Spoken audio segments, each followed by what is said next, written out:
Welcome to the Why Did I Get Cancer podcast. I'm Deborah Herlax-Enos, a small-town girl turned TV nutritionist and healthy living expert. I design health programs for the average guy or gal, including those average guys named Metallica. On September 1st, 2020, I was diagnosed with breast cancer. I asked every oncologist the same question, why did I get cancer? But none of my doctors had good answers for me. I wanted answers, and that's why I started this podcast. I want to help you to lower your cancer risk and provide self-care tips for those in the battle. I'm getting answers, and I want to share them with you. Today's takeaway was actually really simple. When Dr. Cloud told me that, and I quote, putting crap in your heart all the time will make you sick. And then he suggested take a look at the relationships around you. And if there are relationships that you're involved in that are disrespectful and not honorable, you really need to take a look at those and don't wait until you get diagnosed with some disease like cancer or any other type of disease to really start to make changes in your relationship. Make sure you give today's episode a listen. I know you will be blessed by it. Again, speaking from myself, when I didn't have good boundaries, God gave me this word this morning to describe myself. I was a counterfeit version of myself. I wasn't real. I wasn't living in my real identity. Right, because your real self is sitting back here hiding, saying, I don't want to do that. But you send the counterfeit agent out there to appease everybody and all that. And that's when we become split. Mm-hmm. And so there's, one of the oldest tenets in psychology is the true self and the false self. And the greater and greater health that we're moving towards, and we're all on some pathway to get there, is when those two get aligned.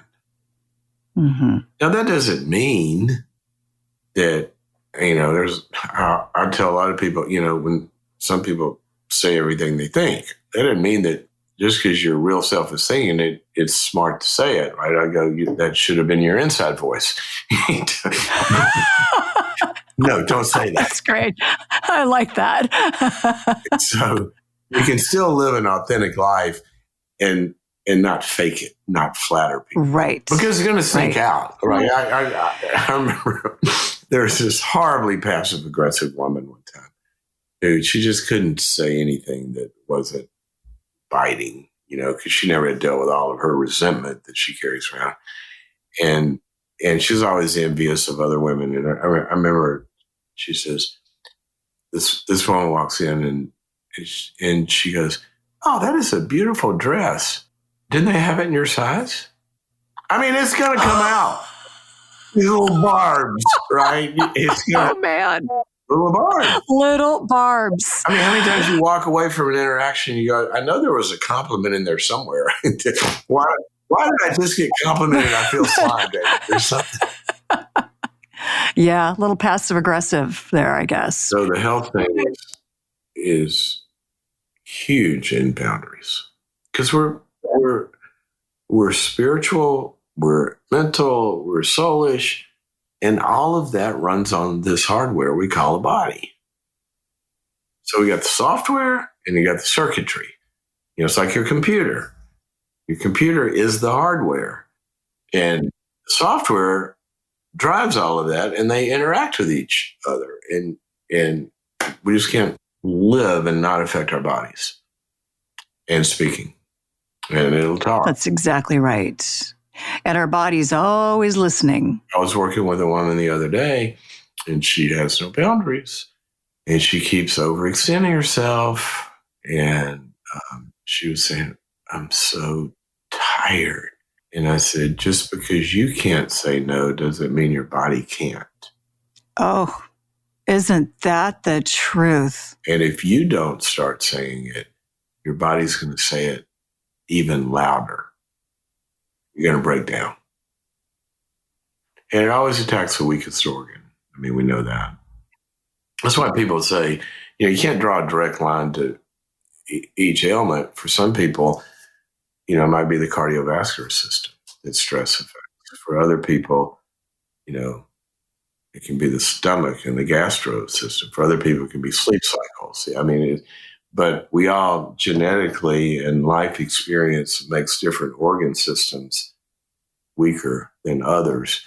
And, it's like a stress fracture in a house or something. If you live in a snowy area and it starts to, the house is going to crack in the place at its weakest. And we all have different organ systems that are weaker than others. And some people get this illness and some people get a different one, but they're all affected by stress. And the term psychogenic, meaning that something starts in the psyche, it doesn't mean psychosomatic. Well, it's all in your head.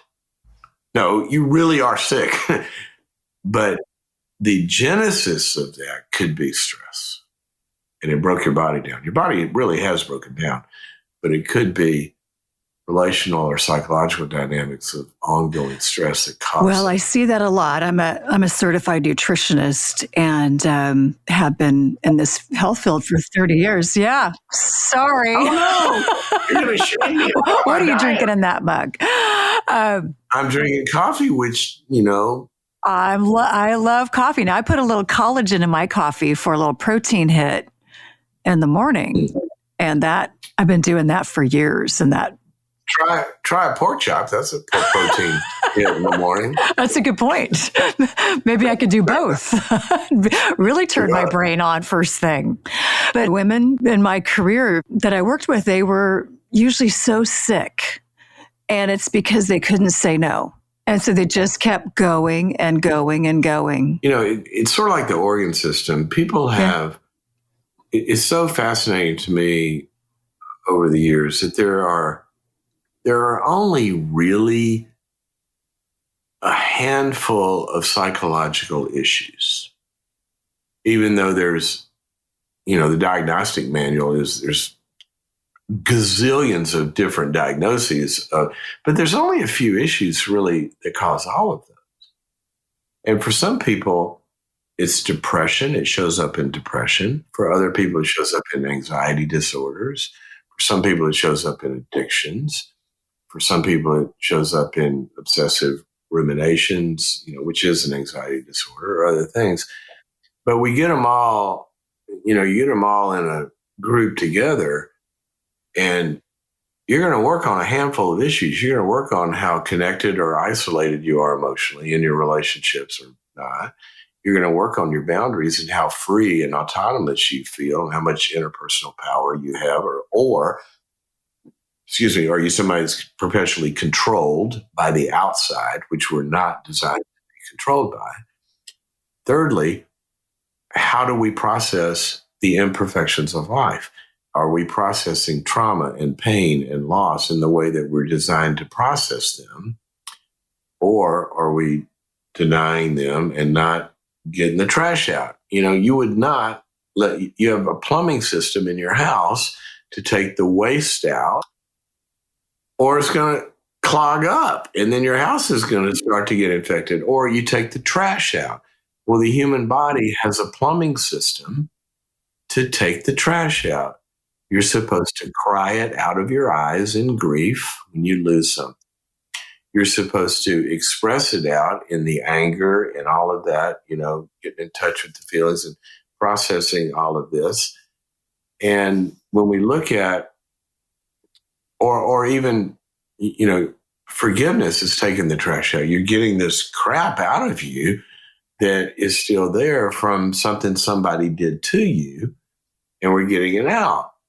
And so if the plumbing systems and the air conditioning systems, which are the emotional regulation, if we don't have the ability internally to calm down when it's too hot, I'm revving up here, we have to have internal regulatory systems. Or when it's too cold, I'm depressed and I don't have enough energy. You've got to look at how living in an imperfect world affects you. So there's grief and loss and abuse, but there's also internal perfectionistic judgment and critical self beating you up for being imperfect. And they're the same to the emotional system. And then, the fourth issue is really, are you finding your talents and abilities and being able to express those in meaningful ways, and or does fear of failure keep you stuck? And you start to work on these basic issues, and it doesn't matter in a sense. Now, there's specialty for certain things we have to do with each disorder. I'm not decrying that, but you're not going to find somebody depressed or anxious or with an eating disorder or whatever that doesn't have to look at the 4 basic issues that cause these: isolation, loss of autonomy, processing pain and imperfection, and finding your adulthood and being equal with other people and living out your talents. That's going to be true in every disorder. So I've heard it said, kind of dovetailing off of that you can't heal in the same environment that made you sick. So where does somebody start? Let's go back to the idea of a closed system, for example, because here's the danger in that statement. The danger in that statement means that I am 100% powerless to thrive unless I'm in a perfect environment. That's the flip side of that statement. But it's an algorithm. It's a complex relationship. Okay? So let's take the physical analogy. If I go into, I've got a friend who's got young kids and they come home from, he said, I caught everything. Kids are always sick and parents stay in this perpetual cycle until they don't. I mean, a pediatrician doesn't get sick all the time. They did in residency until they caught all those bugs. Or if they didn't have good nutrition and their immune system wasn't functioning. So there are some people, and maybe the environment is so toxic, nobody could be well there. Or maybe their immune system is so weak that we have to move. We move people to ICU because they can't get well on the floor where there's exposure to anything. They're too hurt. They're too abused. They're too whatever. And so you do have to, that's why, I built a chain of psychiatric hospital units and treatment centers where we would take people out of their environment for 30 days and then they could get strong enough to where they're immune functioning. They could go back into that environment. Now, what's the environment, though? Are we talking about normal germ loads in life that we want everybody to be able to be strong enough to want to be able to go to school and go to work? There's a lot of crap out there I could catch, but my immune system's fighting off, right? Versus Chernobyl. I mean, if there's a lot of people that are too young that doesn't. Probably. Nuclear meltdown. Yes. There are some toxic situations that are so bad that anybody would get sick there. So it's a relationship, or yes, there are some environments that, and I've treated people where adults who are working for the first time, working through a deep depression, and any getting around their family of origin would trigger a 3-month dive to hell. You just can't go back there. You're not going home for Thanksgiving. You're not going home for Christmas. You're not going to talk to the people that abused you. You're not strong enough. Okay? So they have to get out of that environment. Yes, that's true.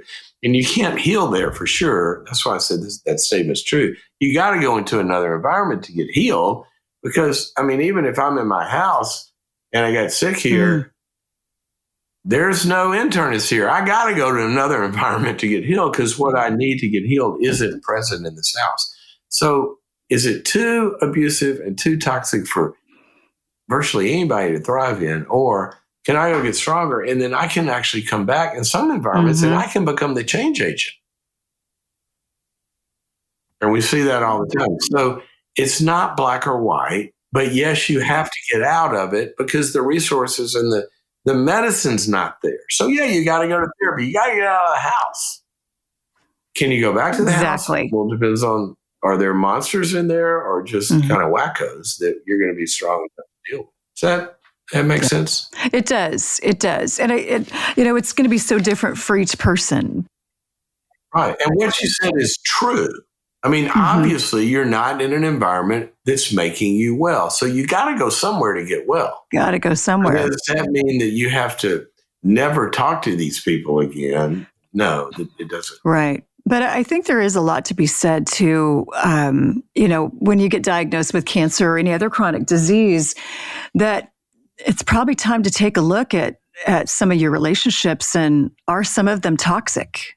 And certainly, and that's not a but. I hope there wasn't anything that I said. Oh no, no. No, you should go back and get abused. I don't mean that at all. So there's some people, I wasn't meaning that. Mm-hmm. Some people you really want to stay away from.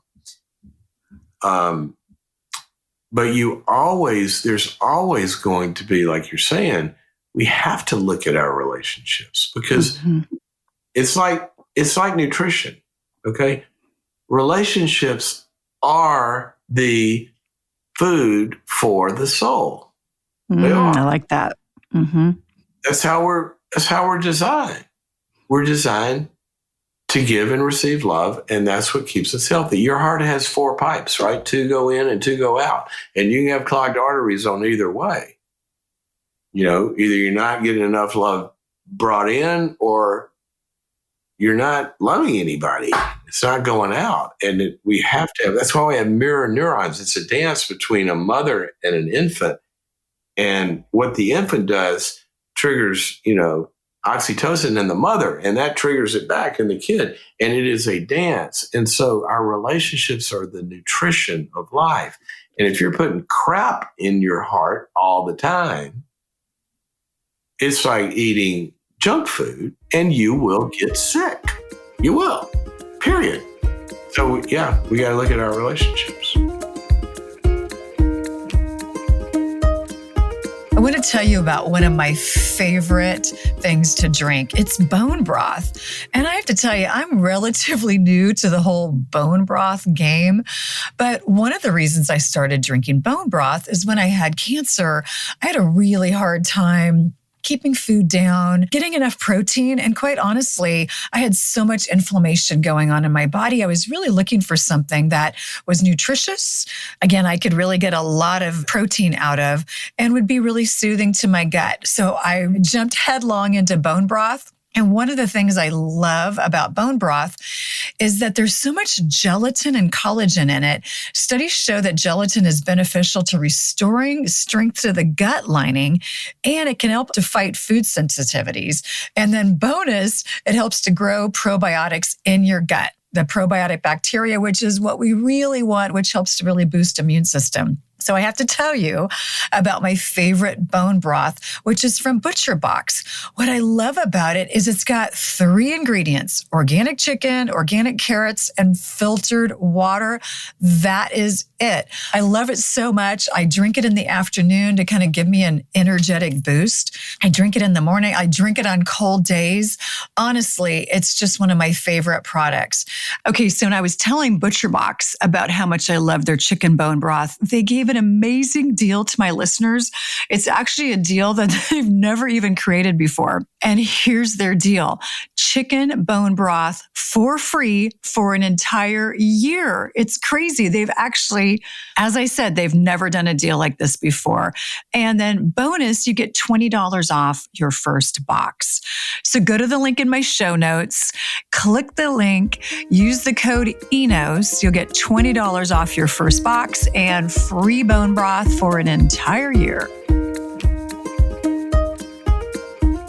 I had a guest on last week, Dr. Cloud, and she was talking about a study. I'm not sure where it was performed, but they dripped oxytocin into a petri dish that held breast cancer cells, and the breast cancer cells died.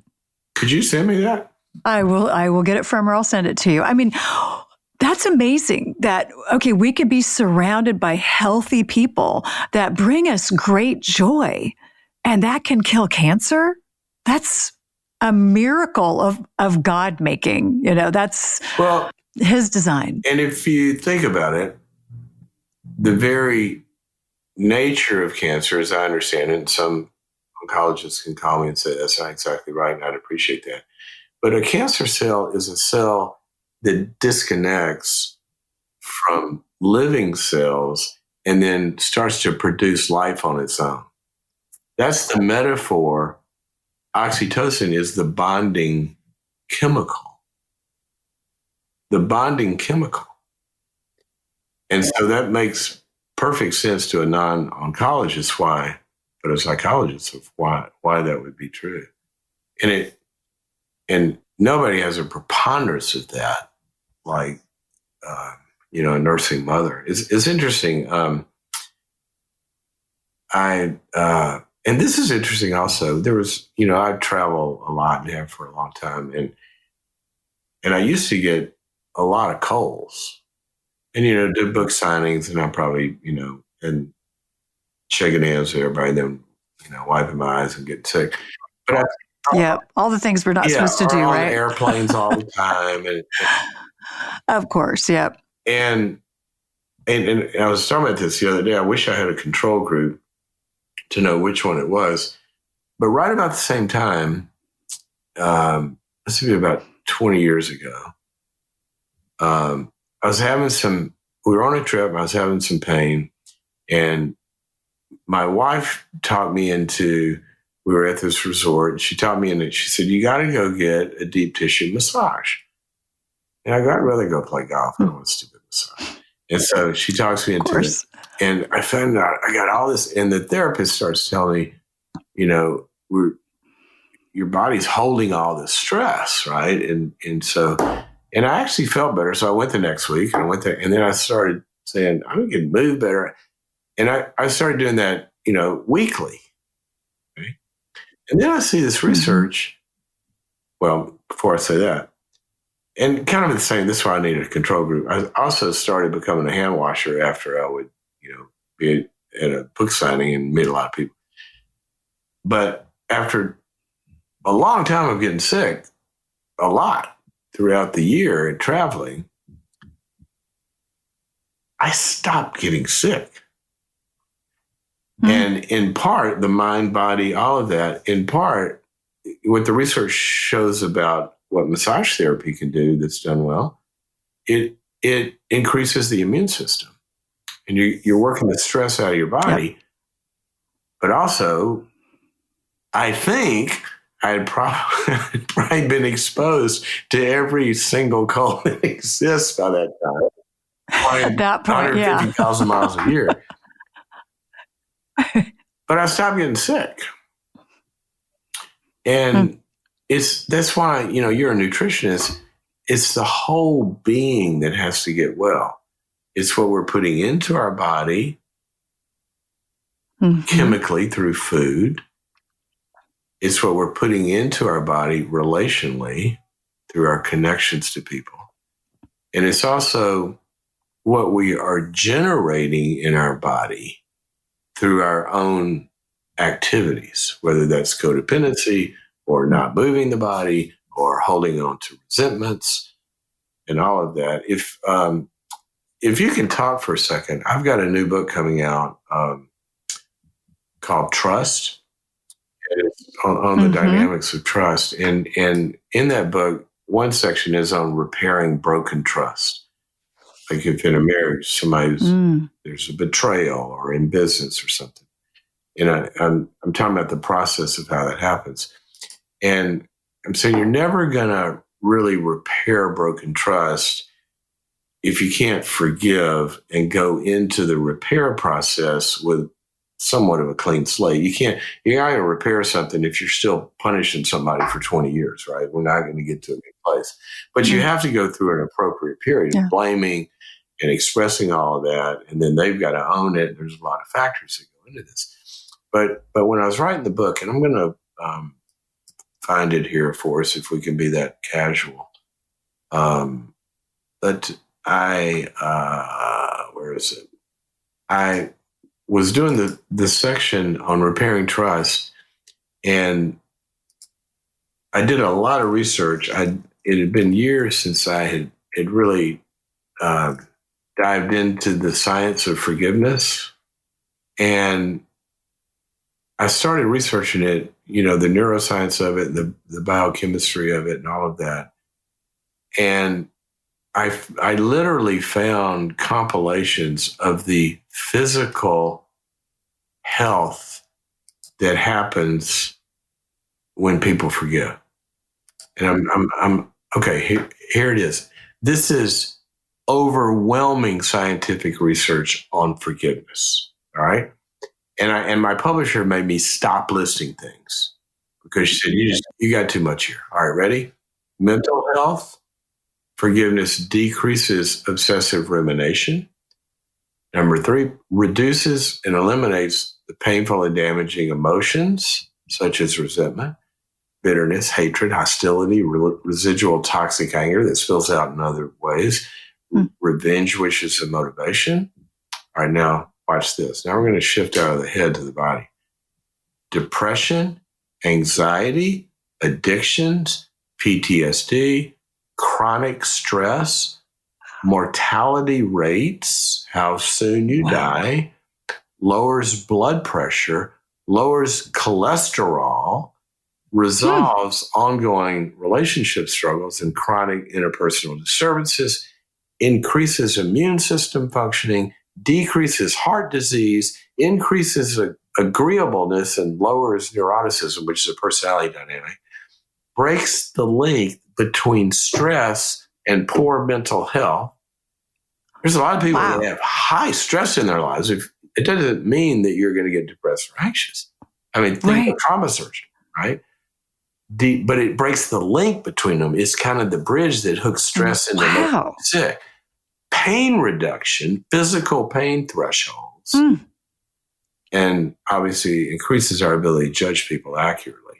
So we're not seeing every new person through the eyes of the old one that hurt us. Through that old lens, a short list of the health benefits from forgiveness. Forgiveness. Yeah. And ultimately, forgiveness is a boundary problem.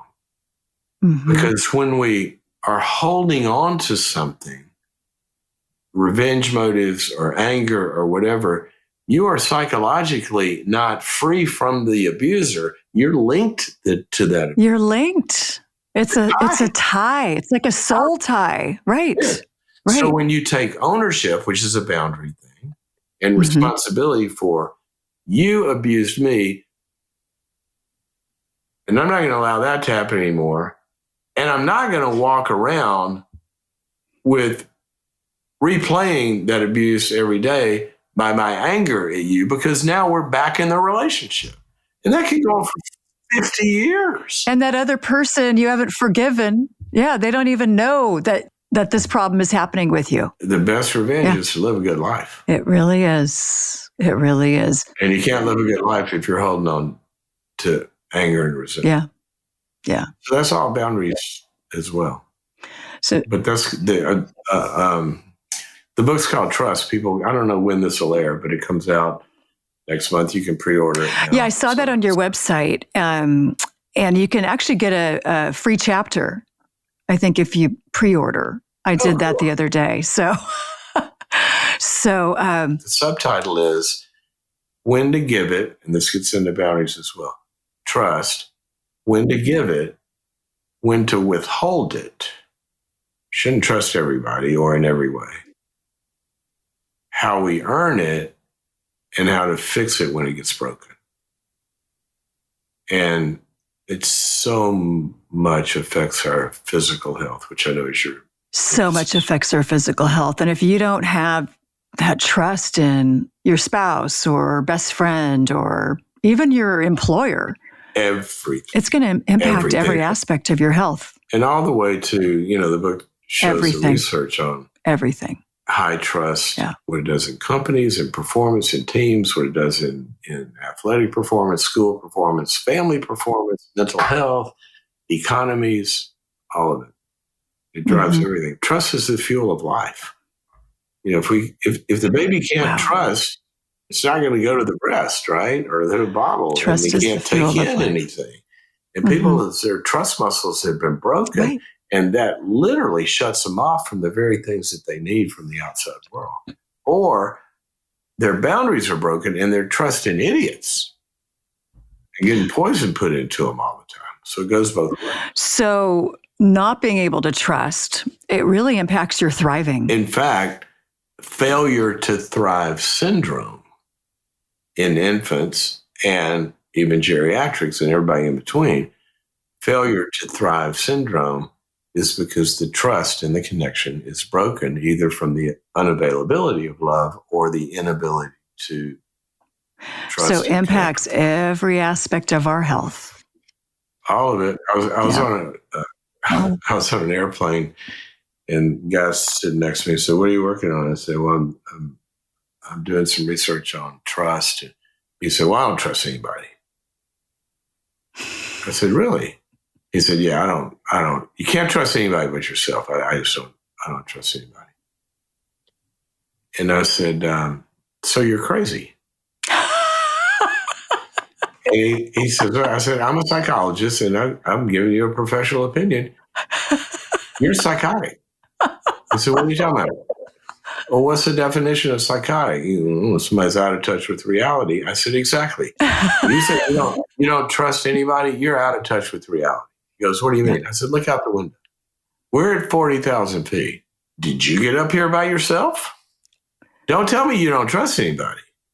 You're trusting the pilot up there you've never met. You're trusting the guy who filled up the plane and didn't put hot chocolate in it and how do you know what you just ate? So how do you know there's not E. coli? You trust the FDA to don't tell me you don't trust anybody." Checked all the nuts and bolts. But I bet if I hear your story, what you're really saying is you don't trust people in emotionally vulnerable or other ways that you're going to invest something, that could be lost. Mm-hmm. And I heard his story, and you can see the pattern of broken relationships and all of that because his trust muscle was broken. We can't live without trust. I mean, you can't go outside. You can't. But we got to trust wisely. That's the difference. Some people are too trusting, and some of them innocently. I mean, they grew up where everybody was so loving, they don't know there's bad people in the world until they go to school or until they start dating. That's where boundaries become so important. Right. And it's those boundaries I'm really seeing through this conversation. Boundaries really make us a healthy person. And it's not just mentally healthy. We're also talking physical health and really understand that now. It's so simple in a way. Boundaries are basically a property line. They define where you end and someone else begins. Now, if you think of your house or your apartment, you have boundaries that define your house, right? Mm-hmm. But boundaries are not walls. They have openings in them, right? So you've got walls around your house, but that's not an impermeable wall. You also, they go both ways. We can open the door. When do you open the door? When someone shows proper identification, or they're delivering food, or they're coming in to love on you, and they're good people. What do? You unlock the boundary and you open up the boundary and you let the good in. But at night, you close it and lock it because you don't want the bad coming in. You don't want the burglars or the murderers or the serial killer that's floating around town or whatever that. And so boundaries are built to keep the bad stuff out. And we say no to abuse and control and all of that, but open up when we make a decision to let the good stuff in. And then we also got to open it up to get the bad stuff out. You got to open up and process your pain. Right. So, Get the junk out. It affects everything. Everything. Oh, Dr. Henry Cloud.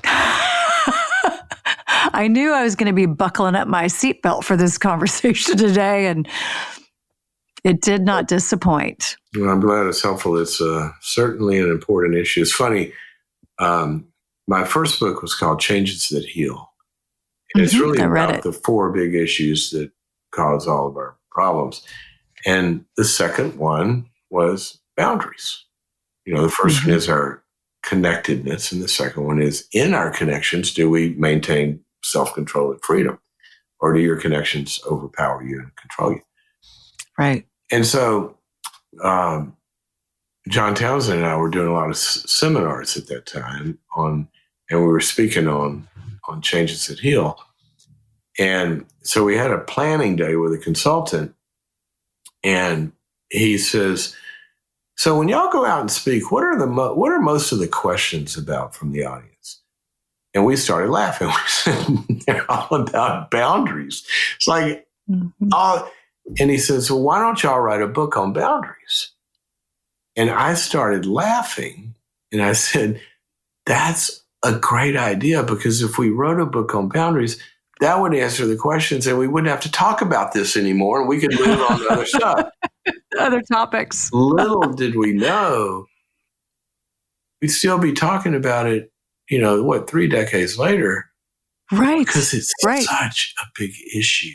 It wasn't like we were so, smart or something. It's just such a big issue. But we don't get taught a lot of time. I mean, we get taught. We get taught by dysfunctional patterns, but we don't get taught a lot of times how to have good patterns. It's so true. Yes.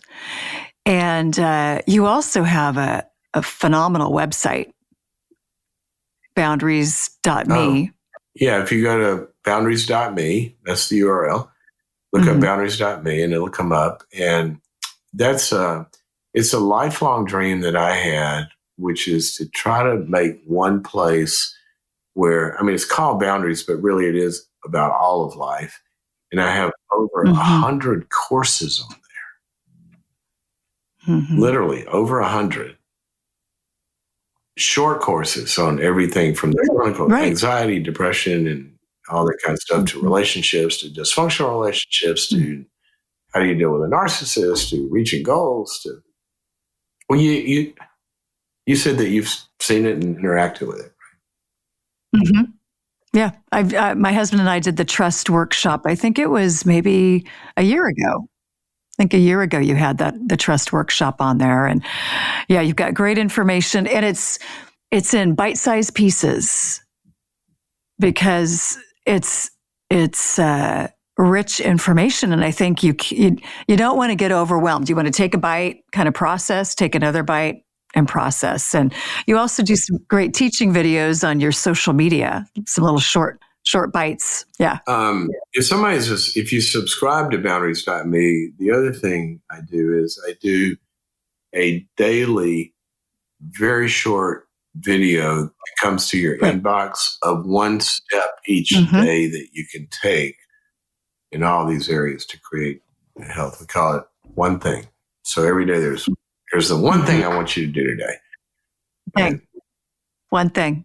Bite-sized pieces, baby steps. Go to boundaries.me and become a member, and you get all that. Yep. And then I'll have all the information in our show notes for this podcast too. So huge thank you, Dr. Cloud. I've been learning from you for 25 years, and I got even more content today. So thank you.